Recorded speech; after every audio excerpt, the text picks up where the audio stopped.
Uh, Good morning, everyone, and welcome to IBD Live, where we help you make more money in the stock market every day.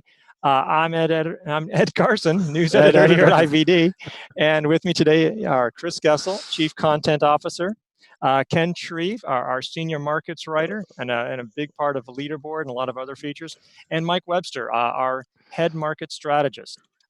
Rachel Fox, one of our markets writers, she's going to be our tweeter in chief during the show using the hashtag IBD Live. And David Chung, Deputy Markets Editor, he is off screen answering questions, and David is really good at answering questions, so I would just blame him if he doesn't answer your question. Wow, throw him under the bus just because not in the room. I'm sure he won't chip in at any time. For those who are new, we analyze the pre-market trading and at least the first hour of trading, and we try to focus on actionable trading ideas. And there are some actionable trading ideas despite the futures being down. But we also discuss the core tenets of core investing. I think it's a good way to speed up a learning curve or reinforce a lot of the CAN-SLIM ideas that you may be familiar with. Before we can begin, just remember that IBD Live is for informational purposes only. None of the stocks discussed here should be considered buy or sell recommendations. So, please do your own research. So let's do a quick check-in. Chris, what are you looking at today? Well, you were talking about actionable stocks, and there's a trio: Corvo, Cirrus, Logic, and Lam Research, QRVO, CRUS, and LCRX. Or did I get that wrong again? Is it I think you got it right. LRCX, yeah. LRCX. That's a tough one. There you go. And all of them have been, pulling back and gapping higher. So we'll check those charts in the morning and see if they're playable on the earnings gaps. All right, Mike, what do you have for us today? Well, since Chris did three, I was only going to do one, but I'm feeling the pressure, so I'm going to do the diabetes stock. So Dexcom, Tandem, and Pod. Right. Just for fun, keeping up with the Joneses. That's a nice mix of stocks. And Ken, could you give us a rundown on the news today? Not much going on, right? Not much going on. Yeah, we got another busy day of headlines. We'll start by taking a look at index futures off session lows, but still down about 0.5%, 0.6%. Coronavirus back in the headlines. Looks like about 170 deaths now confirmed in China. With nearly 8,000 cases reported. Apparently, India has its first reported case. Amazon.com, which reports earnings after the close today, they are banning employee travel to China. And then news that Russia is going to close its border with China. Delta Airlines, they're going to limit flights to China starting February 6th. So coronavirus back in the headlines. Interesting to note this action in the bond market. 10-year Treasury yield down another 2 basis points to 1.57%. That was after a pretty sharp drop yesterday. It looks like the yield, 10-year yield, has inverted slightly with the 3-month bill and the 6-month bill. Crude oil down another 2% to 52.34 a barrel. And again, this is all coronavirus related, starting to get some concerns about global growth. We closed for the stock market Wednesday. No real surprises from the Fed meeting, but Fed Chairman Jerome Powell said that the Fed does plan to slow bond purchases in the second quarter. Fed has been buying bonds known as quantitative easing to help keep interest rates low. We did have a stalling session for the NASDAQ yesterday, kind of a weak close for the stock market. Economic news today, first estimate to fourth quarter GDP growth at 2.1%. That was in line with estimates for the full year GDP growth, 2.3%. That was actually a little above what the Fed was expecting this year. Fed was at 2.2%. It's interesting to see the Fed's projections for GDP growth in 2021. They're looking for 2% growth, and then 1.9% growth in 21 and 1.8% growth in 2022. Okay, all the stock news. We got a lot of big earnings winners today. A bit ironic because we are seeing a lot of red in the market, but earnings winners, Microsoft, cloud business continues to boom there. This is a stock that has been showing supporting action at its 10-week moving average after a breakout. Chris mentioned these Apple suppliers, Cirrus Logic, That and Microsoft Qorvo. is up almost 4%, Yeah, which is great in a bad tape. Yeah, it's pretty amazing. The transition to cloud here has been very impressive. This has been a story for several quarters in a row for Microsoft, but obviously a big player in cloud computing. Chris mentioned Cirrus Logic and Qorvo, not only Apple suppliers, but big 5G plays. These both of these stocks look poised for bounces off their 10-week moving average. Leaderboard stocks, ServiceNow and Tesla poised to open sharply higher. So we are happy about that. Pretty good quarter for Bill McDermott. He's the new CEO at ServiceNow, formerly of German software giant SAP. Also, take a look at Lam Research, one of the first stocks, one of the first chip stocks to break out, actually all the way back in the second half of last year. The chip equipment stocks were really among the first to move in the semiconductor industry. Susquehanna raises LRCX's price target to 400 from 220. I was talking to Mike about Lam Research earlier, saying, well, it may be extended here, but he says, oh, maybe the weekly chart has maybe an ascending base type look to it. So Mike will chime in on that. Yeah, not perfect, but it's in that genre. Not perfect, but has a little bit of a look there. And then the two big earnings losers today: Facebook down about 7%. When you're talking about slowing sales growth, rising costs, and weaker profit margin, that's generally not going to be good news for a stock. And so that's why you have Facebook down 7%. PayPal also disappointing. Pretty good numbers, but the stock is down 2.5%. We'll see if it can hold above its intraday low from a few days ago. That would be positive, I think. PayPal talking that was down a lot more yesterday, right? It was down about 5% at one point. It was kind of a quick reaction, but it has shaved losses. So we'll see how it trades today. PayPal talking up Venmo, 52 million active accounts. That was up from 40 million early last year. PayPal just completed or didn't complete its purchase, but they just announced an acquisition, $4 billion in cash for Honey, which is a shopping and rewards platform. And total payment volume at PayPal up 22% to 199 billion. That was a little bit of a deceleration from 25% growth in the third quarter. After the close today, a couple of big earnings reports we're watching. Leaderboard stock Vertex Pharmaceuticals, one of the leading biotech stocks out there, and also Amazon.com. It's still working on a cup with handle base. Its chart looks a little bit like Netflix did before Netflix reported earnings, just kind of working on a cup with handle base. We'll see what the numbers look like from Amazon after the close today. Ed, that's what I got. Hey, thank you very much. All right. Well, I just thought I'd share the screen with on MarketSmith here, because I just want to start off with just 1 second. We're getting word from Scott Sinclair that people couldn't see Ken. So you guys might want to check your emails. Are we able to see him? Okay, I can see him. So anyway, okay. But I'm calling up the cues here. Just you can see here's the pre-market action down 0.6%, 220.43. So we're going to open just over this level, sort of right in this middle of this range that we've been in, sort of the coronavirus range, to be honest with you. So that's also the market is also coming down because probably continuation of the comments on the Fed yesterday. So if we hold in this range, I think people would generally feel like we're sort of holding in along around the 21-day. If we move sideways for a little bit, the 50-day line would do some more catching up, because it was getting sort of extended up in this area. So I think this would be relatively healthy. And I know that's what you guys have been saying the last few days. So yeah, definitely. We don't want to see this get overheated and then just implode. And of course, we don't want to see it roll over either. So a few days of sideways action would really let that 50-day moving average catch up to the market, which would be good.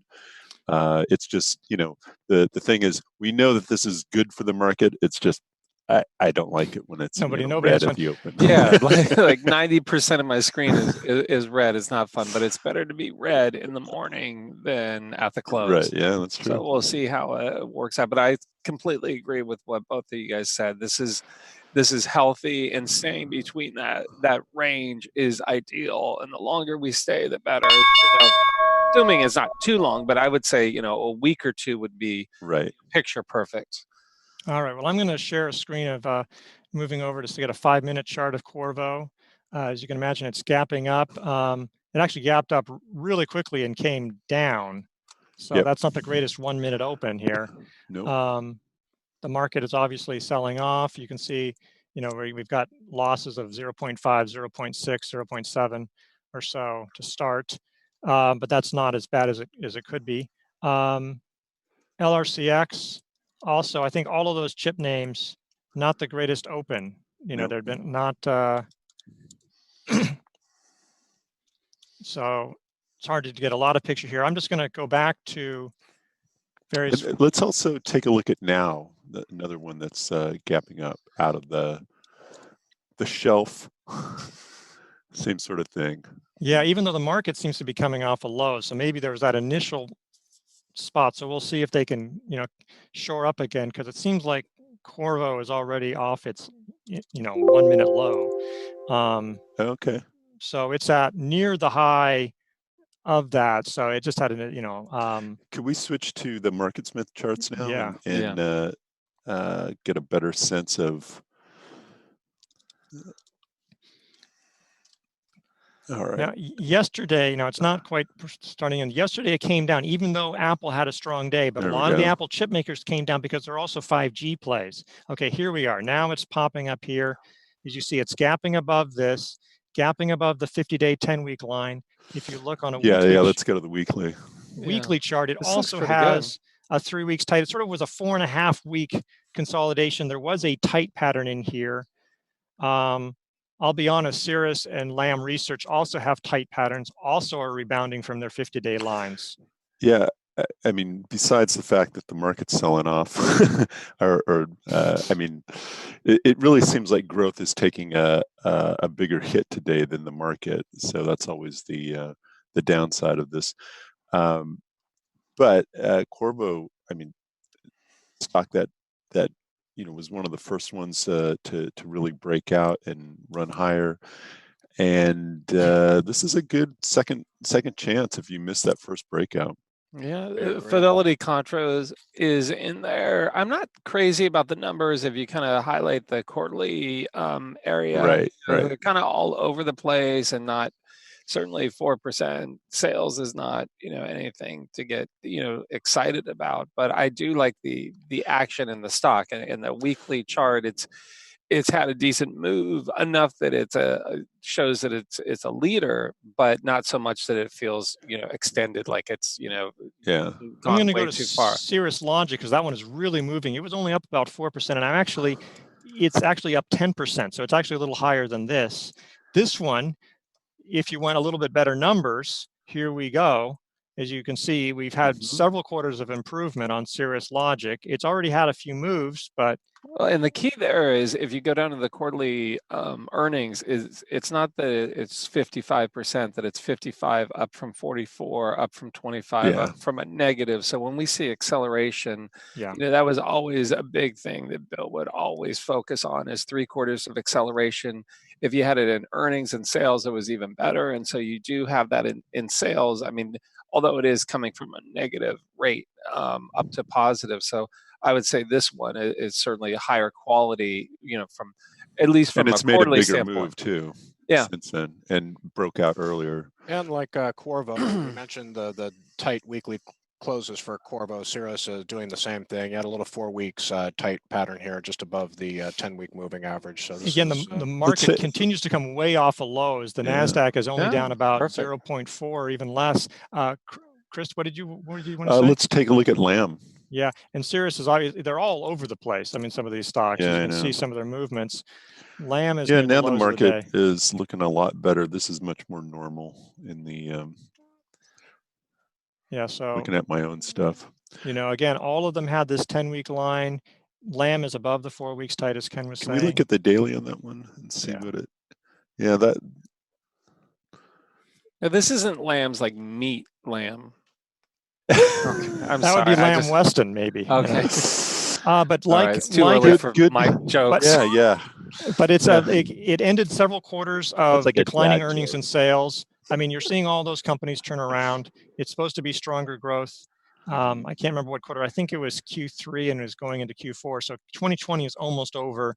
Right. So we're going to have better growth in 2021. That'll be starting, Let's jump to now, because that's another one that was a breakaway, or possibly yeah. How do we want to describe this one? Nice action, breaking out of its fifth buy point. By my count. Right, but let's go to the weekly. All right. And look at the bigger picture. And so we were finding earlier buy points, and definitely there's there was a handle in there, and then the break of the trend line and everything. The shakeout +3 was the first thing. So for me, I'm not going to do anything with this, but especially if you've already got shares, this would be a good place to add some shares. I have a token position, and it's funny. I was just adding some, but not too much, just because is a small position, and so that comes with its own problems. Is because then when you're adding, I pretty much doubled the small position, so it's still a small position, but if you're buying a big chunk here, then you're kind of setting yourself up for a shakeout. So I'll wait and see how the rest of the day plays out. I might add to it throughout the day. So I'm also guessing this is well above the 10-week, but if you could click on that, Ed, let's see where. Oh, it's probably not updated yet. Yeah, but actually it is. It's 14% now. So it's getting up there. The NASDAQ is now down 0.1%, really nice rebound. I'm going to just call it, there's a couple other things we were talking, like a couple other software makers are doing well today. I'm sorry. Can we go to MDB? This is a stock that Justin, found yesterday. Yeah, I'm just going to show that just show its action. It's up here. Or no, just briefly, it's trying to get above this sort of alternate entry. It obviously broke out from here, but yeah, let's, we don't have to go into it much. It's looking good. Just because we haven't talked about this one. No. I don't think since we've been on IBD Live, but the three of us were looking at this, and then, Justin saw it moving yesterday, and we put it on Swing Trader. And what we're seeing here is, there is that larger base that's being picked up as a cup, but really there's the recent cup with high handle, or you could call it a cup without handle that has a little shelf. Or the medium cup. Yes, actually, I don't know if you're joking, but there is a medium cup with a cup with, no, but he's right. No, there's a medium cup from the 160.41 over to the 152.33. That's your cup portion. And then this other cup is your handle of that. So we see patterns within patterns all the time, and this is part of this larger structure. It really isn't a cup, but it's picked up that way. So there's a lot of things going on. The key is finding areas of resistance for it to go over. I do have a position in this, so yesterday it broke that downtrend. Could you draw that little downtrend over the little handle? Oh, okay. The handle or the shelf. There we go. Yeah. So as it was going through there, that's when you start buying it. Now that it's going through the 160.41 over there, that area of resistance, you can add to it. So this is just how you look at patterns, and you find different areas of resistance, and those are logical areas to increase your position. This is a stock too where sometimes we get questions from people. Well, why are you looking at a stock with an EPS rating of 12 and a composite rating of 51? But it is, it is a valid question, but we've been talking about stocks like this before, where you're just kind of weighing the positives and the negatives. Obviously, ratings wise, this stock does not measure up, but Mike just went through the stock's technical strength, which is compelling. This is a company that is showing outstanding sales growth because of strong demand for a new product and service. And you got a couple of top-rated Fidelity funds that own the stock. So it's got a good sponsorship story as well. So, every once in a while, we're going to talk about stocks like this that may not, measure up ratings-wise, but there are enough positive qualities where for Swing Trader, it makes sense to let people know about it.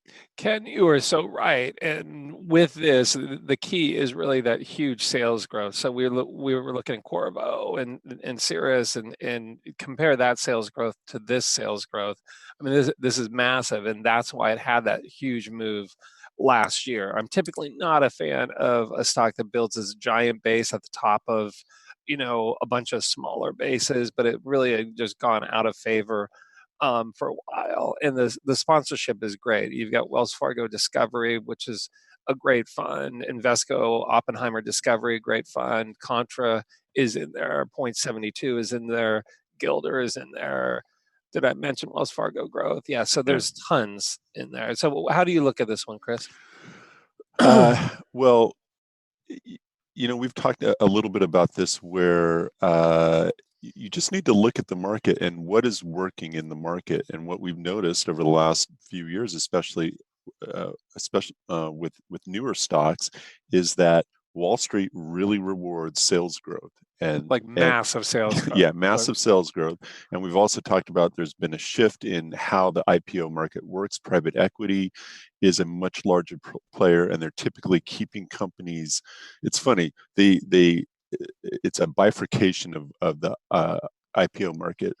They're either coming public really soon before they have any growth, or they're being held back until they come public as mega caps. And like then the Ubers that we were talking right. about. And so there are very few companies coming public with earnings and sales growth. But when they have the sales growth, that's they'll make some very massive moves. And really, that's the origin of Can Slim. Bill was what works in the market, what's doing this, and so the relative strength line is well off its highs, but on a daily and a weekly, it's above sort of the high of the handle. It's above this area. I'd like to move over to Datadog. A couple of people were mentioning this, and this one actually sort of sneakily broke out yesterday. It had a blue dot. We Big deal. But the blue dot on MarketSmith says that the RS line is confirming or leading the breakout. And you can find it. This is the easiest way, because I'm always saying, what's the RS doing? So it's a great way to just winnow through the market quickly. Want to explain to people what a blue dot is? Here's a blue dot right here. Here's a real dot. I need a blue dot. It's you can find it under Open Stock VIPs. Ideas, but it's right. But again, the blue dot is. Can we find one that there's probably not one on there today right now. Maybe we could circle back to this concept in like a half an hour when we can move forward. But anyway, because with Microsoft doing well, ServiceNow doing well, and we've seen a trend back to software doing well. Gosh, here we are.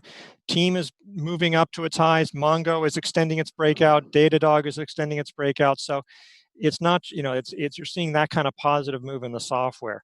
And I do have a token position now. I do too. And, I'm going to watch it today. And if it closes well and closes above the buy point, I'll probably add to it. Yeah. And the key with this one, go ahead. I was just going to say, we haven't talked about Tesla. It's not actionable, but I was looking forward to hearing Ed. I was looking forward to hear Ed. He came in with a bee in his bonnet talking about all the different parts of Tesla's report, and it is gapping up. It's not actionable, but I was kind of interested to hear what you thought about the report, Ed, because there seemed to be a lot of good news there. There was a lot of good news, and I mean, I was actually saying ahead of time, I really thought they'd come up with really great Q4 numbers. One of the issues of having a new factory is that they're going to it could depress auto margins just because it's hard to. Can you get that part off your screen, or is that just? Yeah, I'm sorry. Let me just. There you go. Perfect. But it's doing well. I don't want to get into it. It looks strong. We'll see. They're not. We'll see how well the Model Y does. I mean, there's a lot of excitement. Wow, the Model Y is coming. This is coming. We'll see. The thing that got me upset was his quote basically saying, what does full self-driving mean? Well, basically it means, well, maybe, possibly it could work taking you. It's like, well, that isn't what people paid for, but yeah, whatever. Nobody seems to care. I mean, the stock is flying. I mean, it doesn't matter what my opinion is. This is an ultimate example of why I try not to let my feelings impact. I can't bring myself to buy a stock like Tesla, but I would never short it because the market is saying it is really an awesome stock. Look, when the stock first started to move, clearly there was short covering going on, and now there's this fear of missing out trade, and it is very extended. It's gapping up after already being very extended. It's been doing a lot of that lately, but it does seem to me that the market is willing to give it a premium here because overall the company does seem to be operating pretty efficiently. I mean, initially this Model Y, they were talking about late 2020 starting production. Then they moved it forward to the summertime, and now they're talking that it's imminent. Yeah, that could be a reflection of the fact that Model 3 demand in the U.S. is way down. Mm-hmm. I'm just going to throw that out. I mean, just to temper that. I mean, because it tumbled in Q3. I don't know what the Q4 numbers were, but it could be that the U.S. factory, given that the China factory is already there, what are they going to make for the U.S. market? Mm-hmm. I'm just throwing that out. Okay, so let's just go through. Let's go to the weekly, because I want to point out something that's you know, a lot of times, and Mike knows this because he presents a lot on model book stocks. Look how many weeks up in a row it is now. Awesome.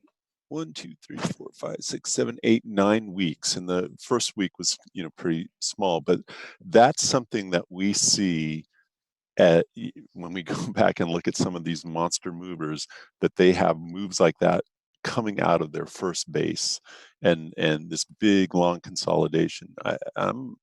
I'm impressed. I'm still kicking myself that I missed it. And volume. The weekly volume has been extraordinarily impressive. The other thing, I was just checking how far extended it is above the 10-day. It's only about 13-14% right now, which that's reasonable. It is starting to look like it's going. There's a little verticalness to it, so it's accelerating after starting a little slower. But I think that at this point there's going to be a correction. I wouldn't be buying it right now and just waiting for the pullback. And this is one where there's such a big pocket of error from the 10-day moving average, the 21-day moving average. If you bought on leaderboard when we bought it or added it to the portfolio at the 361.20 pivot, you know, I mean, it's pretty clear what you can do. You can say, well, you know, you got the 10-day moving average. Maybe it finds support there. If it doesn't, you sell a little bit, and then it breaks the 21-day. I mean, it's still way above both of those support levels. So, but that, so this is what I'll say on this. Anyone who's trading this, please, I put some homework assignment on my Twitter. It's very important that you go back and pull up AAXN. Can you pull up AAXN and go to a monthly? Because this is the precedent that I'm using for it. Now, I don't think it's going to be as big of the move because this is a much bigger company, but during that move over there, please go back, do a change date, and study that, because it was a wild, very hard move. I spent hours looking at it over the weekend, and I'm still confused. And I remember trading it back then. And just, if you go day by day and ask yourself, what would you do? That's the homework you need to do now for this stock, because sure, if you own it like I do, you know, you want to be happy today, but I've learned the hard way that on big up days, you know, big down days are going to be coming soon. So don't get excited. I think it's going to form a high tide flag here. I'm not going to tell it what to do. It's going to do whatever it's going to do. A cup with handle at this stage would be odd for this powerful of a move, but I still think it's early on. If you don't own it, you can't buy it here. That's not a smart thing to do. But if you own it and you have a decent cost basis, you know, the way I'm doing it, like I've mentioned all the time, I'm waiting for a decisive break of the 10-week line, which is way below us now. Yeah. So just sit tight if you own it. If you don't, wait for a possible high tide flag. And so you're not going to be taking any money off. You're really going to try to let this one go. And yeah, I've been, you know, adding to it, not today, but, you know, up this move, just little bits at a time. I'm doing it Bill style. Okay. I'm going to call up. Don't let your average costs get away from you. Baby steps. Like I'm talking baby, you know, baby steps. So Okta, I'm just bringing this up. This one is one of those, you know, money-losing cybersecurity company. Strong sales growth. The losses have gotten a little smaller, but they're still expected to lose money through fiscal 21. Boy, it's coming up. It's been coming up on this. Just saying, it's noticing this. The relative strength line, pretty weak. Like Mongo, it tends to have pretty wild bases. But look, this is a really nice base within the overall base. So this little cup with handle, the 131.55 over the 132.91. I mean, that's a classic looking base, and it has the prior uptrend from the 93.44 on up. And yes, the relative strength line is still a problem, no matter how you. Whereas in Mongo, the RS line was actually making new highs within the smaller base. Yeah. We've also been looking at CyberArk in the security software group, and maybe you can pull up a weekly chart of Cyber. This is it's got a little handle forming here. It was volatile on what was that, Friday or? Yeah, that's not a misprint, I don't think. That is actual trade. So, but that's a nice shakeout because otherwise it sort of looked a little wedgy in here. Now it had this big shakeout. Well, if you look at the weekly chart, yeah, it's actually it's pretty interesting. It's got just trading tight up there, and it's still a possible breakout candidate. Yeah. Some people were. Could we take yeah, a lot of people were asking about Disney. Yeah, that one is just not doing very well. I think Disney is back to what it has been for years. A big, pokey, slow. I mean, we took advantage of the news off of the streaming platform, and we tried a couple times to see if it would resume that sort of euphoria, but it's just it's back to what it is. Big, the relative strength line. That's why. The relative strength line is basically giving up almost everything. Oh, and think about what it has the headwinds right now with the coronavirus. Like, this is the classic. Do you want to go into a crowded space? That is going to have an impact. I know it's very diverse, and they've got their movie stuff, and they've got their online thing, but you can't look at Disney and not think that they've shut down Shanghai Disney. They've shut down. There you go. I'm going to go back to, I just want to think this is important. We talk about the 5-minute bars at times. I want to show on Corvo. Ooh. Yeah, see, and this is something why you wait, because not all of them are doing that.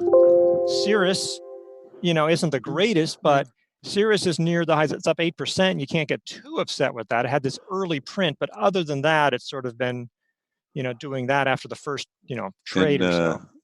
LRCX is sort of in between. I guess it's all right, but that's better. So that looks better. So that's sometimes why you wait, because, like, I'll be honest, Corvo for a while overnight was looking the best.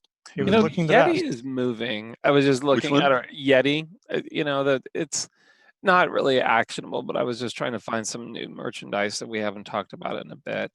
And that's up on some decent volume. I don't know if it was earnings. It's because I ordered a replacement lid for my Yeti tumbler. That'll be a 5% revenue boost. It's half the cost of the overall. You had to replace the lid already? What's going on? Wow, this is not a Yeti, but it keeps my drink cold all day long. I don't know why someone would pay up for, stuff. Like, if you're drinking a lot of water, do you really need your water bottle to stay that cold? You just put some ice in it. And my experience with those water bottles, if I leave them, if I don't touch them for a day or two, the water smells. So, if you're camping for a couple of days, how do you smell? Good question. On Yeti, why would this not be? I mean, it's messy as all get out. Well, let's look at the weekly. I mean, it just sort of seems like it sort of has a handle there, getting towards the high. I'm just, now I'm regretting asking to pull it up, because it is such a sloppy chart, and it's a fad stock. It's people are really interested. It's moving on big volume. Our current volume rate is on my machine it's 400%, and so that's why I wanted to bring it up. But on it? I'll take a look. But Mike's right. It's wide and loose, and weekly charts usually are the best way to spot wide and loose trading in a stock, and just kind of erratic. Hearing M&A speculation. No, that was a few days back. So you just stay away from those things. They never work out. Like maybe 1 in 10. So sorry. My apologies. Alteryx, which is in the database. It's one of these money. It's recently profitable. It's turning profitable over the last year or so. It's moving towards a buy point. It'll have earnings in a couple of weeks. Somebody was asking about this. Very extended, and it's been running. So I would running. So you'd want it to form a handle, I think. And it's got a pretty maybe a deep little base. flat base on up near there.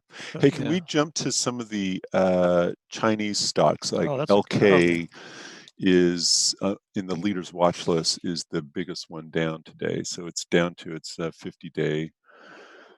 Yeah. And we're talking about, yesterday, maybe making a play on this on the 10-week moving average. It would be below it right now. I guess,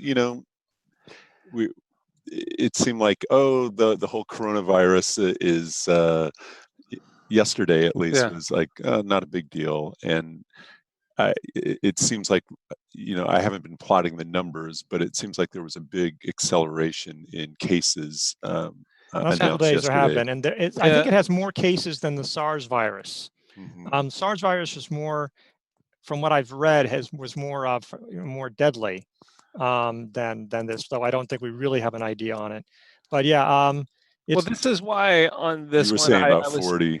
buying at 40 where there's strength, because then you didn't know if this was going to happen. I didn't know that it was going to be down 6% today, but that's why I like buying on strength, because if I bought it yesterday, I'd be puking it out here, and you still don't know if it's done anything wrong because it's right at the 50-day.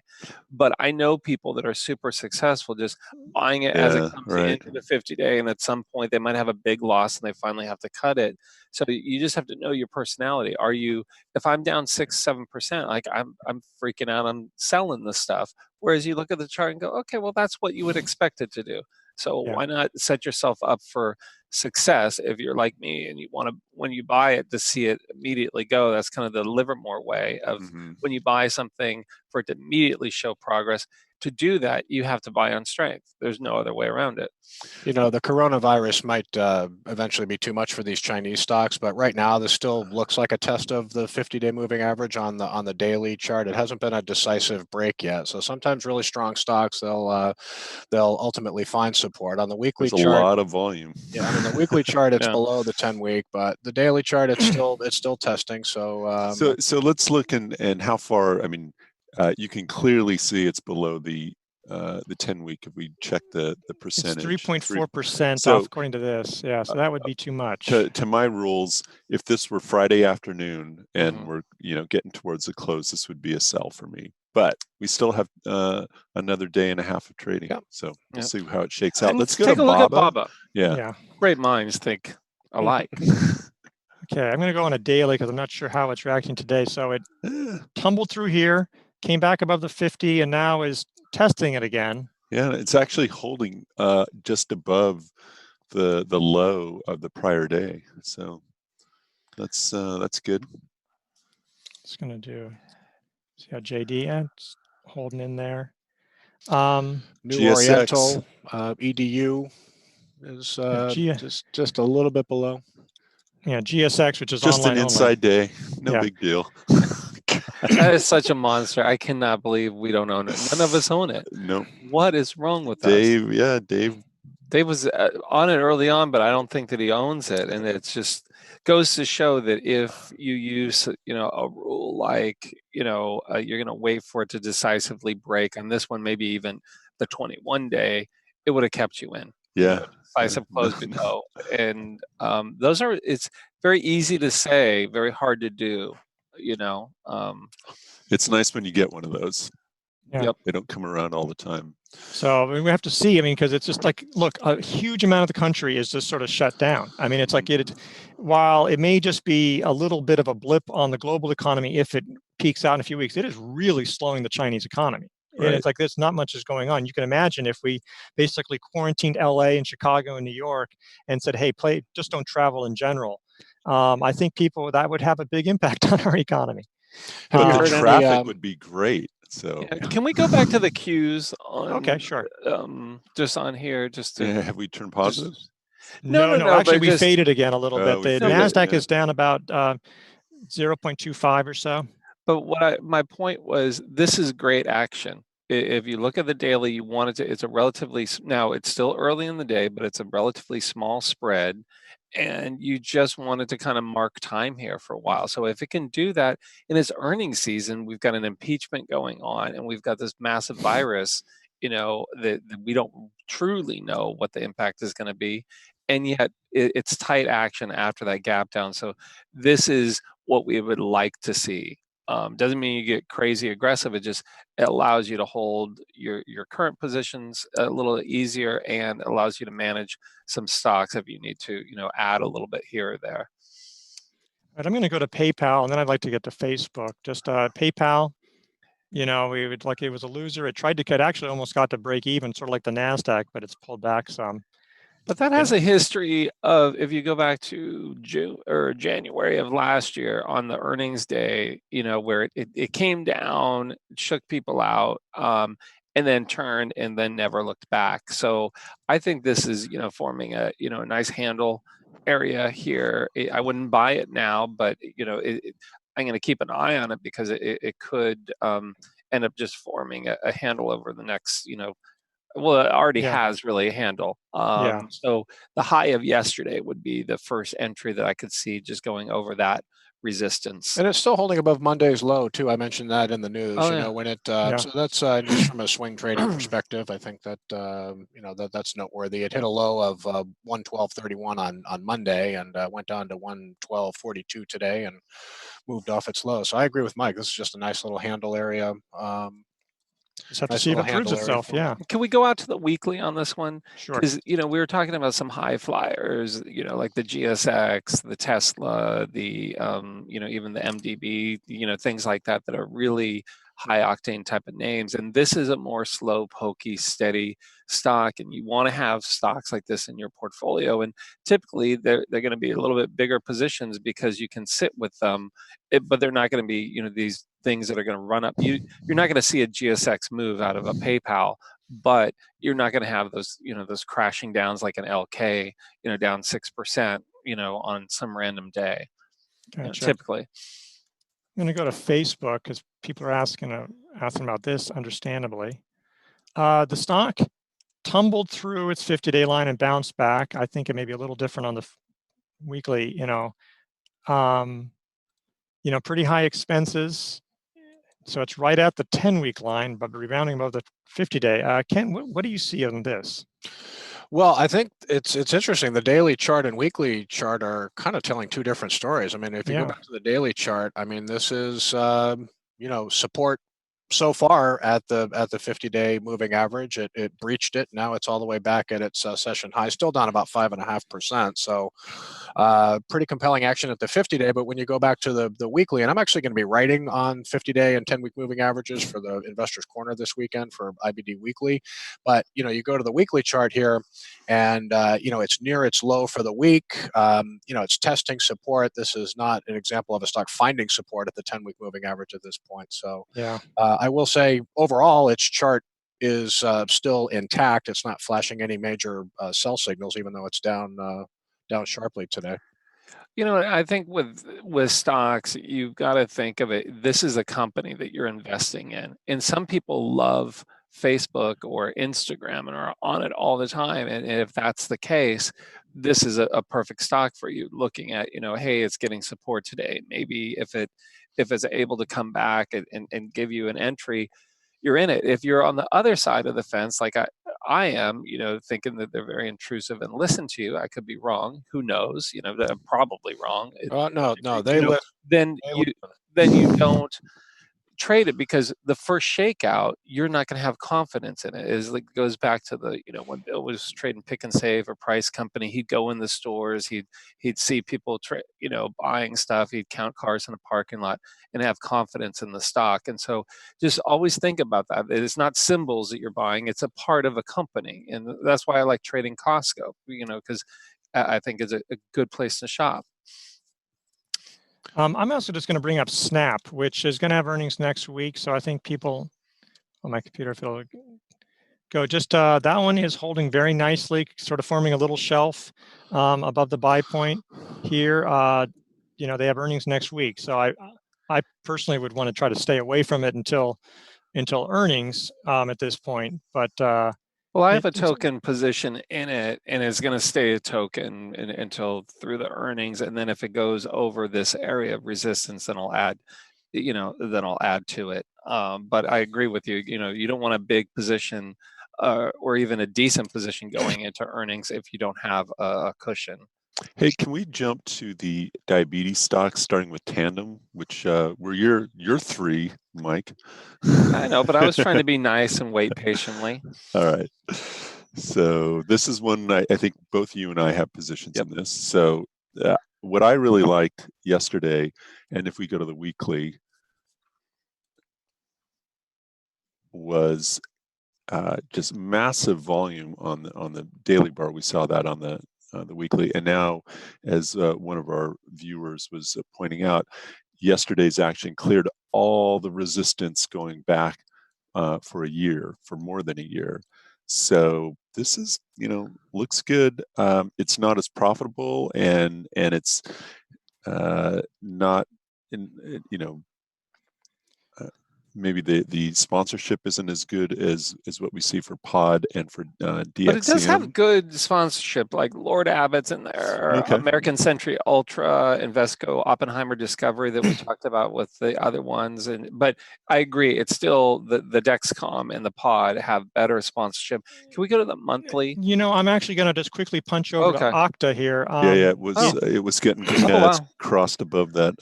But I do want to go back to those stocks. No. Yeah, the Okta. When are earnings on that? Because that's something that looks like for another month or so. That's nice action. That's estimated. Yeah. So that's breaking out. Something I might be buying actually. So anyway, just wanted to circle back. We discussed it already. The RS line is above this little handle-ish area. So there is that. And we'll just have to see. Otherwise, it is rising on a down day, so the RS line is going to get that extra kick. Yep. So I'm going to go back to a Tandem monthly because you asked so nicely. So you're trying to slow me down on my buy of Okta. I see what the goal is. So with this one, the thought process behind it is when you're looking at the Pod, the Dexcom, and in this one, just pull up each one of the monthlies so you understand what you're dealing with. So the Pod, okay, that's what you'd like to see in a growth stock, something that's had a prior nice move up. And let's go over to Dexcom. Same thing. Now let's go over to Tandem. So that's what you're playing with, even though I think the breakout is the strongest of this one. And, both Chris and I bought it yesterday, and I'm looking to, to add to it. What's nice is it had that power up in 17 and 18, but the fact that a stock fell like it did before means it can do it again. That's what we look to a character of a stock of. You can always expect the same type of action that it had in the past. So now let's go over to the daily real quick. That breakout yesterday was very significant because it had big volume, and as Chris mentioned, it cleared out all of the resistance that it's had. RS line at a new high. Exactly. So let's move over to a couple of the other ones. Well, I just wanted to also show on the breakouts, this one clearly blasted out, as you're talking about. But it's also, look at the other breakouts that it tried. It broke out, but didn't get that much, and the second day went right over. Here, midpoint of the range, a little bit above, went the next day. Here, a little bit above, it struggled. It did make it, but man, it was not great there either. So, Ken, and I'll have to say with this one, those breakouts, I tried at least 2 of those breakouts, and because of the story and the group move and everything, and because the prior move up off the bottom, and they just didn't work out. And it's not a nice trading stock. The Dexcom and the Pod are nicer. Wouldn't you agree? Yeah, I completely agree. Ken, what would you like to look at, by the way? Funny you should mention, because we talked about MongoDB, a database software company, extending gains after a breakout yesterday. And another name that we've talked about is Splunk. I'd like to give Splunk a shout out, especially on the weekly chart, because this is looking like a good, solid first test of the 10-week moving average. This is why you got to look at those weekly charts. Yeah. Because it didn't look like much of anything on a daily, to be honest with you. And again, this is a topic that I'm going to be talking about in the Investors Corner for the weekend edition of IBD Weekly, but this is actually what a good first test. This is, stocks either test support or they find support. And, Splunk is, looking really good here. It's up near its high. The weekly bar is blue. It touched the 10-week moving average earlier this week and is now near its session high. So this looks like a good solid first test of the 10-week for Splunk. Yeah, I've got this one. Let's look at the daily. quickly. And what drew me to it was, again, the RS line looked pretty good especially through the middle of the base. It hasn't, gained a whole lot over the last 2 months, but it hasn't done anything wrong. And I guess I would personally, I'd like to see it, take out 160 because it's gotten turned back there a couple times, especially if that RS line is also confirming the new high in the stock before I add any shares.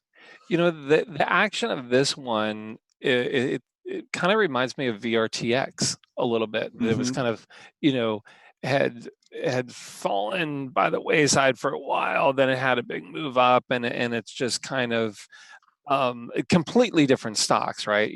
One is big data, one is biotech, but I think this is nice action. I don't own it right now, but I think if by the time it goes through 160, I'll have a position. I thought I'd like to pull up Vertex before I forget, because that has earnings tonight. Oh, okay. And this one, I'm not sure, it's sort of been continually testing the 10-week line for the last several weeks. It broke out here, clearing a 4 weeks tight. Is this still a valid area? How would you treat this? Because it's sort of been testing over and over again. I'll tell you, because I have a position, and I was looking at it ahead of earnings. And what I did is I took about half the position off and then replaced that with an option. Option wasn't too expensive. And let me see, how far out did I go? Yeah, I still have some shares of it, and I think that's a good play. That what you're doing. Yeah. So went to the February 14th call, so 2 weeks out, we'll say. Just because sometimes on earnings, you want to see a nice big gap up to new highs and continue running, and you feel like you're on top of the world. But a lot of times they could just bounce around a little bit before they get traction. So that's why I like to go out a little bit more.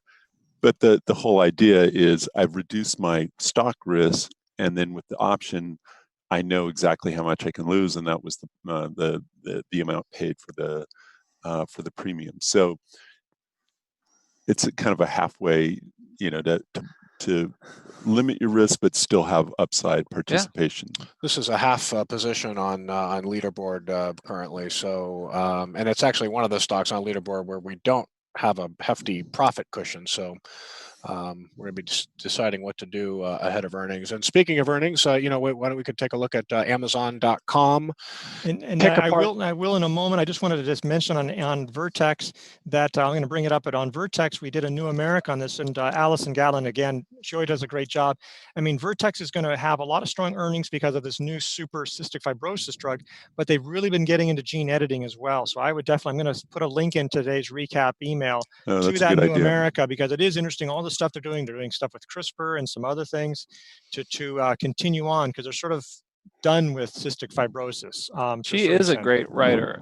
Whenever I read her stories, I'm very impressed. So in any case, here is Amazon. Ken, take it away. Well, I mean, it's a chart that you can find a lot of problems with, but it does have a very easily identifiable handle buy point here, a pivot 1917.82. Holdings. So, but you see that, the one problem with this chart is you have the 200-day and the 50-day that are almost converging, and that is just really an example of a laggard kind of slow. Wait, say that again that way? That was cool. Laggard. Yeah. So, and again, this one was reminded me a little bit of Netflix before its earnings report, except that Netflix had actually broken out a little bit over a handle area. So, if nothing else, Amazon.com will be a widely watched earnings report after the close, and it's still a breakout candidate for sure, but a very poor relative strength line. And again, the fact that the 50-day and the 200-day are almost converged, that's just that supports a relative strength rating of 49, which is not all that great, but still we'll be watching after that. I love buying stuff from Amazon. Do you guys? Oh yeah. I got I do the subscribe and save. I don't know if you guys know what that is, but if you buy at least 5 things, in a month, even the same thing, they give you 15% off. They're already great price. And so, once a month you get these big boxes full of all this stuff that you probably don't really need. I would say about half of the stuff that I order on Amazon is arriving same day. Yeah. Which is, that's Amazon, actually the issue. That's actually the issue for Amazon is that's why their earnings fell last quarter, and that's why they're going to probably, I think, fall this time. They're investing a ton. And the other big issue is Microsoft. Okay, why is Microsoft up so much? Because they're killing it in cloud. And it seems like they're becoming a real threat to cloud growth for Amazon Web Services, which is really almost all the profit. We talk about, I got to buy all this stuff from Amazon. Amazon doesn't make any money from anything they ship you. Maybe they make money off of the Prime memberships, but they really don't make money on the business. It's the model. It's the Amazon Web Services that's the real cash cow. Yeah. So I'd say if that's an issue, it's not just the revenue growth, but are they having to cut prices a little bit? Are they having to do things to, generate that business? That could be an issue because that's the sneaky thing about Amazon is that's where the money is. They've been spending a lot to give the customer a great experience. I've been a customer for Amazon for many, many, many years. I have never ever had a delivery problem, and like I said, I get a lot of my stuff. I'm the same personally. I've never had a problem. Never had a problem. It arrives on time. Perfection, really. Okay. I actually had an Amazon driver steal another Amazon driver's package that they had left, but luckily I have Amazon Blink cameras. They own Blink, which is his camera, and so I had it on. That's weird. That's an Amazon ecosystem. He went up there, put down his package, grabbed the other package that was there, and we're like, and Maribel's like running out after him, and he sped up. The point is, I called up customer service. Problem solved. Yeah. They took care of it. Can we go back to the weekly chart on Amazon? And I know I've been poo-pooing this, but I will say, when I see a pattern like this, now it's been going sideways for 2 years or so, and if they come out with something, it's like the profitability is coming back faster, and maybe cloud, they're everyone's doing well in cloud, and this thing gaps out of that, I would be tempted to buy it, even though the problems with the RS line, just because it's these sorts of things where they get off your radar and you poo-poo them because they're lagging. But then if they have a truly powerful breakout, that would really grab my attention. The other thing, going into earnings, you say, well, you want to buy a call. Problem is, an at-the-money call would cost you about over $4,000. So if you got a huge account, and that's a tiny amount, but it's just something, people with smaller accounts, you got to wait. You got to wait for the actual report to come out and play the gap. With you, I'm waiting for the number. I did try this about a week ago. I bought a little bit, and then I'm like, you know what? It's all about the number, because that's the way it's going to be. If they surprise us, which it wouldn't surprise me for Bezos to surprise us right here, that I'm going to be all over it, because if we get a big gap up, I'll be willing to pay up for that when it's a big liquid name like Amazon. And this is a saucer type base, and a base on base saucer is going to, by definition of the type of base that it is, shallow and stretched out, you're always going to have a low RS line and a low RS number. So I'll forgive that because of the quality of the company. Okay. Hey, Ed, can we jump back to the market, because the NASDAQ is fading? It was almost I don't know, even, maybe then it came back, then it came back. Right. We're down 3.33. Yeah, so it's not too bad. We're still sort of in that range, but it's more closer to the lows after, say, 640. I mean, exactly. After that would be the guess to said. A lot of people are asking about NVCR. This one obviously, this one, it's not closing below the 50-day line, 10-week. Let me look at the 10-week line. Probably a little below the 10-week. It's a little below the 10-week. That's actually a little above. I'm very disappointed in how this played out. I had high hopes for it, and bought a pretty decent sized position and then just slowly been backing away. I still have some. I'll probably give it until tomorrow, and just to see where it is. It's basically round tripped from that alternative pivot where you drew that downtrend. So that happens as part of the game, and you just have to be flexible. So like I said, it's a small position now. If it goes back above 90, I would start adding back to it. I'm not going to add to it until it gets through there. And by tomorrow, the close, I might just close the book on this one for now. This is this is a leaderboard stock, and again, just looking at the daily chart, it's a test of the 50-day, but really not finding support. Usually at the end of the week, we go through all of our leaderboard stocks and see where they're at, in terms of their 10-week moving averages. So I'm sure this one will be a talking point tomorrow. Okay. A lot of people are asking about InMode as well. I suppose you could say this is sort of forming a handle. I guess it would be in the upper half. It's a pretty wide up and down. Looks like it. But it looks like it's above the half. So that'd be nice, because you don't want to, if it would have been hard to buy out here. I mean, not saying you couldn't have, and this is awfully high. So it'd be nice if there was a handle. Yeah. Well, we were waiting for a base to form with this one. We could very easily have a handle by the end. But remember, it's a very deep base. So. Yeah. Very deep. Well, I think my voice doesn't allow me to do that. But I get an A for effort. So for me, what I would be doing, I probably wouldn't. Let's say it does make a handle. I probably wouldn't be playing that on the breakout unless I approach it like a swing trade and try to grab a quick profit. I'd really be waiting for the next base, hopefully like a flat base that would form near the top of the base. And it doesn't have a ton of, it's a newer company, but it just doesn't have a ton of great sponsors in there yet. Right. And aside from Paula Abdul. I'm going to go through a few other things. Dynatrace holding up well after its best. Someone said yesterday Dyna Retrace, and I think that was that's awesome. Hilarious. And I loved it, and it works on both ways. I mean, it sometimes it retraces negatively and sometimes positively. So that truly is the nature of the stock. Yeah, and that's why you've got a position, just take your track price on any one of those days. Could you do that, Ed?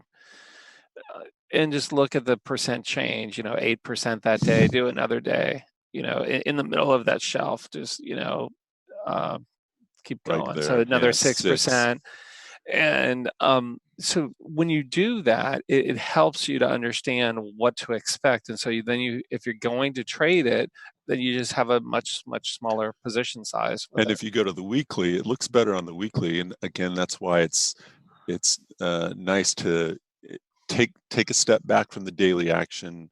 You've got your line in the sand, at least for me, a close below the weekly, and I'm just letting it go. Maybe I don't know if I can add any to it, but yeah. I'm going to just mention a couple other things, just revisit a couple things that have been doing well this week. TPX, it came back to the buy point, though there was this alternative buy point, there was early entry. That might have been the better one, but if any case, this alternate entry, it's holding above that. So we're trading that. I've got a position, you've got a position. Yeah. And it's on leaderboard. Yeah. Stock of the day a couple days ago. And today's action is great. Just go back to it just super quick, that always pay attention to where it closes within the range. So yesterday wasn't good, but the prior 2 days was good. And then today's action, where it stands right now, that's exactly what you'd like to see. The closer to the highs, the better. That's a sign of accumulation and support. So out of all the earnings reports that we mentioned before the open and in the news, the two standouts at this point are both leaderboard stocks, ServiceNow and Tesla, both trading near highs. Corvo, Cirrus, Microsoft all have given back gains. But Tesla. Could we take a look at Microsoft? Because there was a question early on. I think it was both Microsoft and Now. So we talked about Now, but we never really looked at Microsoft. And this is not as huge as Tesla, but very similar, where there was a buy point back in October coming out of a flat base, and now it's just extended. So I wouldn't be trying to I mean, if you wanted to, you could add to your position here with a small part, although I don't really like the action that we're seeing right well, now. one thing to point out on this is the green area up there out of that base, and that's telling you that's the 20 to 25% profit zone. So because you want to look at the context of what you're dealing with. This is a great company now. It had its problems. Go to a monthly chart real quick. Right. Yeah. So this is now a long-term leader, and in our long-term leaders list. Exactly. And there we portfolio. go. It sat out for 15 plus 15 years or whatever. Yeah. And then reinvented itself. Really like what you were talking about with the data centers and cloud and everything. And so now it's changed its character back to the olden days, kind of, but a little bit slower. So you might want to just take a little profits here and then put it in something else. And then when this sets back up, then you can, add at it might be a higher price, but a more ideal price. Mm-hmm. You don't have to blow out an entire position, and certainly not in a place to buy it. Although, if you're looking at it and trying to hold it as a long-term leader, I wouldn't be taking anything off. I would just be sitting with it. Exactly. Right. Yeah. It just depends on how you're approaching it. And that RS line is just remarkable for the last, 4 years, really 5 years. And it's been accelerating. You can sort of see these trend lines that I did. It's been accelerating these gains as it's picked up momentum in the last over that time. Yeah. So the default on this would be to do nothing really. It's just to hold it. All right, Chris. Is there anything you'd like to take a look at? If could we take a look at SMH? If I could step in, this is sure. VanEck Vectors Semiconductor ETF. A lot of the, like I said, Lam Research and Qorvo and Cirrus, they're giving back early gains, and SMH looks like it's down 1.2% or so, but it's getting close to the 50-day moving average here. So from a technical basis, we'll see if it eventually tests this key support level, which looks to be right around 140. Let's take a look at AMD, because I know we have it on leaderboard, and a lot of people have been trading it, and it too is kind of a mirror image of SMH right now. Inside day, it's down a little bit, but it's not. This looks so far like a fairly reasonable pullback. Yeah, and it tried to get support yesterday. You can tell by where it closed within the range. Now, if you look at the true range, which is really from the close of the prior day, it was in the bottom, near the bottom of that. But within the trading range for the day, it closed near the upper part. So at least a sign that people were stepping in, not just continuing to just dump into the close. But I'd say this looks like it's coming into the 50 days. So just prepare yourself for that. I reduced some of it yesterday. I'm trying to hold the rest, just because this is a leading stock in that group, and so you want to have some of it. I would just point out that it seems like the chips obviously had a huge run, and I mean there's been some concerns like AMD. AMD is okay. I mean, that's fine, but their guidance wasn't great. But we saw a lot of 5G concerns. I mean, Silicon Labs, Xilinx, which is not a good stock, but those were just crushed yesterday. Qorvo is, and then now we're having trouble with some of these stocks that have really seemingly good earnings and guidance. I mean, maybe they're just going to take a pause, which is also something why we might think that the market might take a pause. Why don't you pull up Xilinx, because you mentioned that, and you said it wasn't a good stock, and it was. It was. Exactly. And yes. Once it had that gap down, it completely changed the character of the stock. And so, when you have major gap downs in a stock, pretty much in almost all cases, you want to just stay away from it, because it's more of this is going to happen. And when you have a big gap down, it's almost like overhead resistance. You need just a lot of time until it resolves itself, because those players who were trapped in it back then still have stock to dump. And it's this is kind of classic. Yeah, can we look at the monthly? Because I think what I'm going to argue is this is kind of going back to its normal, it hasn't been a big winner since the late 90s, and I mean, it had been in an uptrend, but not outperforming the market. And so last year, you saw that RS line really going up, and so it was out of character. And maybe it's just going back to its normal state. That's right on. I totally agree with that. Yeah. In the short run, chips are having the issue of like China shut down, which is also going to hurt their production, but also maybe some demand.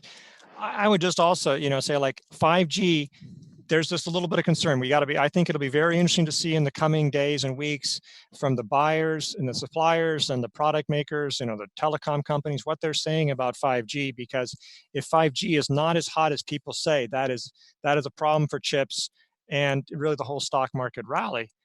Because the market rally has been so much on chips. But I just wanted to add to, after a huge run for semiconductor stocks, no one would be surprised to see a consolidation. I think, Ed, that was the point that you were making. Yeah. So that would be perfectly normal after huge gains for the chip makers, chip equipment firms, chip designers. But what's very interesting is that we pointed out ServiceNow holding gains today after a breakout. The software sector is still very strong.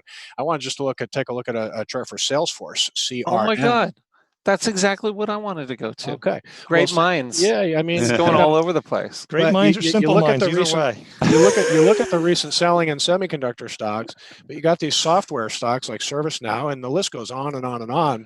But Salesforce, you see how it's just holding above 180 here, and go to the weekly chart. You very easily could have a 3 weeks tight pattern.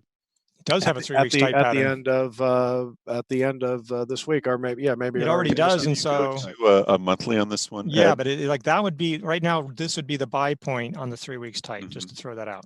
Yeah. Okay. So the end of this week would be 4 weeks tight. Yeah. So over the years, this has had some periods of having the look and performance of a long-term leader, and it's had a nice run in 2016, 2017, and then took off the last year or so. And this could be a spot where it's resuming a nice, steady rise. Let's go back to the weekly. Let's look at some of the numbers, because I think there's one thing that it doesn't fit. What did you want to take a look at? To the weekly. Okay, sorry. So the stability is 9. So that's on the high end. We max out at 10, but we like under 5. Yeah, this used to have always stable, but then this one really, that really knocked it. And then the 2021 estimate is 7%. So usually we like to see double-digit gains for both years. Still, that sales growth is steady and actually accelerated the last quarter. So it might have been an acquisition. I wouldn't be surprised. Yeah, I think there was because I'm looking at an earnings line on our institutional product, and it was kind of steady, and then it went up, and I think that impacted the stability rating. So we do use judgment with this, and so I think you're right. It's certainly a candidate for a long-term leader. I've got a position in it, and we put it on Swing Trader recently. It's a slower, pokier type of name, so you're not expecting the move like a ServiceNow with it. But I think today's action, given the tape that we have, it's perfect, and it's showing relative strength. And the sponsorship is, all the great sponsors, almost all the great sponsors are in this one. Yeah, I'm just going to call up one more stock that has earnings tonight, just because Visa, another long-term leader. Now this truly is a long-term. Yeah, and this one classic. Also. Now we've already had MasterCard, we've already had PayPal, so it could be that there isn't the most amazing moves on earnings. But we'll see. They often do move. So just wanted to bring that one up. It's been acting well. Chris, I was going to do a rundown if we. Let's check the market. Yeah, one market last time is fading once again. Right. So we're at the lowest level since the first 5-minute bar. So we're within the almost midpoint of the first 5-minute bar, so we faded back. Yeah, getting close, to that lower end. So, let's, just as we mentioned, Corvo. Look at that. That's not fun at all. Wow. Cirrus basically given up all those gains, so that doesn't look well. It's not all the it's gains. still up 5%. That doesn't look right. Back to the base. Back to the base. I'm sorry. LRCX. So there's that. So definitely a message for the that ServiceNow that's doing well. The software is holding up better. In just these related stocks team. You know what? That would make sense because software. I mean, medicals and chips led the market in October and were the early leaders, and now software has been, coming back to the fore, and so it makes sense that chips are a little tired and need some rest, and software is doing better right now. So Mongo a little here. rotation, Yep. Mongo extending its breakout. Okta, well, it's pulled back a little bit, but it's having a solid day. Tesla, I guess you got to say that's not having a bad day. Can I hear that again? It's absolutely doing great. Hey, do you love Elon Musk? Sure. Because when you do, that's when I'll sell. Either that or the 10. I meant to answer this question, then I'll answer it live. I was just saying wedgie. This sort of looked wedgie when the stock sort of goes up. You want to see a handle shake out. The people, and it wasn't really shaking too much out because on a daily, sort of like moving up. You probably wouldn't have been shaken out. This is a shakeout now. Yep. You like to see a handles downward sloping. Datadog, that one is another software IPO. Well, Luckin, it's back above the 50-day line. You can't stop it. Trying. Testing support. Can't give up on it. Disney bad, or just in general bad. Not too bad today. Yeti, sort of. Stay away from Yeti. Big furry base. Yeah. I mean, it might go a lot higher, but I don't think you could withstand it without a tiny position, I think. Alibaba at lows of the day, back below the 50-day line. I mean, not too bad, though. PayPal sort of hanging in there. Facebook. Not doing too bad. It's getting, that's kind of like AMD-ish yesterday, where AMD had the big gap down and then closed in the top part. So it's, you got to be honest, it's trying to get support at the 50-day. Oh, absolutely. Tandem extending, looking good. Yeah. DXCM, just sort of shelf above the base. Just with the DXCM real quick, that yesterday's action was kind of like a setup day. The way it closed at the highs, at the high of that area, and the fact that Tandem had moved up and these tend to kind of trade together, that I was expecting it to move higher. Now this isn't an expectation breaker. It's just expectation delayer. Neutral. It looks a lot like Vertex, breakout, just kind of, That's what I was going to call up next, actually. Yeah, not doing anything wrong. Vertex has earnings tonight. Visa has earnings tonight. Amazon has earnings tonight. Amazon has a base, but it's obviously got some I hope issues. that opens up at 2,000 plus tomorrow. I'd love to see that. And InMode has maybe sort of a handle about to form here. The market has continued to weaken. It looks like we're down about 0.5% on the NASDAQ and similar action on the other indexes. So still within the recent range, and that's really what we'd be wanting to look at. If we can do that, that would be great. Again, that's the high from Friday, the low from Monday, just staying within that. And I would not be surprised that if a week from now, we shook out below just a little bit, tested the low of Monday. So those are expectations, not predictions, just based off of what would be normal and healthy. So we'll see how it plays out. All right. Well, I think that's going to do it for today. We answered a lot of questions today. We're going to include a link to the file with all the answered questions and the recap that we have, and the responses will be part of that recap letter, and I'll forward it on to some folks that aren't getting that themselves. So stay frosty. There's a lot of interesting action, good and bad, on the market today, and I will see you soon.